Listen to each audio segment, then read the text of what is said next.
FIFA world cup 2022 Qatar में हुआ और उसकी वजह से अब उसके समारात जो हैं वो अब कतर को मिलना शुरू हो चुके हैं। कतर एक टूरिज़्म कैपिटल का जो अवार्ड है उसने अरब दुनिया में जीत लिया है और यहाँ पे अब टूरिज़्म पे फ़ोकस किया जा रहा है और टूरिज़्म के हवाले से ये अच्छी खबर है और कतर बहुत जल्द यहाँ पे टूरिज़्म के हवाले से बहुत बड़े इक़दामात भी करने जा रहा है और जिसमें लोगों को यहाँ पे 2022 के वर्ल्ड कप के दौरान मुख्तलिफ़ तरह के एक्सपीरियंस करने का मौका मिला। उन्होंने यहाँ के कल्चर को देखा और उसके बाद यहाँ की जो मेहमान नवाज़ी थी लोगों की उसको सराहा गया लोगों की तरफ से बहुत और 2023 के लिए जो है वो कतर को कैपिटल ऑफ टूरिज़्म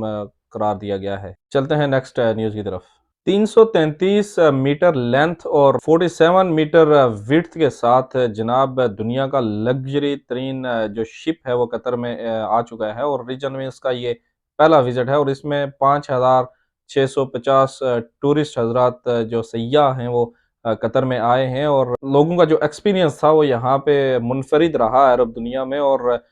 ये चीज़ होना ज़रूरी थी ताकि जो यहाँ के हालात हैं लोग उनको भी समझ सकें और यहाँ पे जो लोगों की हॉस्पिटैलिटी है और ख़ुसूसी तौर पे अरब लोग और यहाँ पे जिस तरह से वो मेहमान नवाज़ी के लिए मशहूर हैं और वो चीज़ देखते हुए अब 5650 सयाह हज़रात इस दूसरे शिप पे आए हैं। एमएससी वर्ल्ड यूरोप इस शिप का नाम है और इस पे काफ़ी सारी तादाद में लोग यहाँ पे आए हैं और चलते हैं नेक्स्ट न्यूज़ की तरफ। पेट्रोल की प्राइसेस का ऐलान किया गया है जनाब और इसमें तब्दीली कुछ यूँ की गई है कि जो डीज़ल का रेट है वो आपको 2 रियाल और 5 दिरहम का फ़ी लीटर मिलेगा और इसी तरह यहाँ पे आपको सुपर पेट्रोल जो है वो आपको मिलेगा जनाब 2 रियाल 10 पैसे का और इसी तरह अगर आधी पेट्रोल आप गाड़ी में डलवाना चाहते हैं तो वो आपको 1 रियाल 95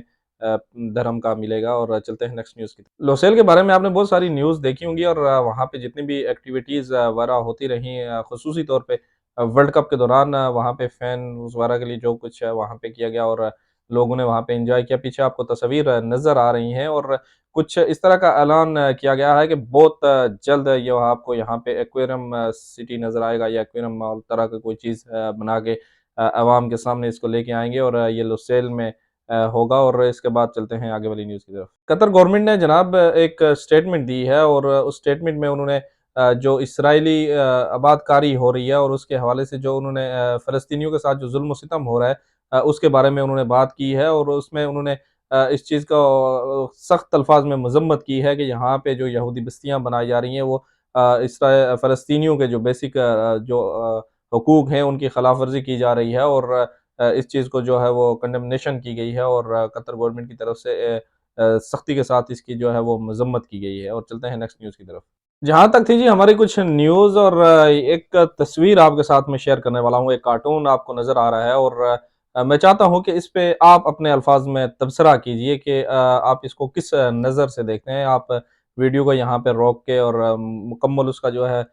देख के उसको हर तरह से उसके एंगल से और उसके बाद जो इस पे तबसरा है वो आपने करना है, इस पे मैं तबसरा नहीं करना चाहता। तो जनाब यहाँ तक थी आज हमारी वीडियो और मिलते हैं जनाब बहुत जल्द किसी दूसरी वीडियो में, तब तक अपनी दुआओं में याद रखिएगा। अल्लाह हाफ़िज़ और खुदाए पामान।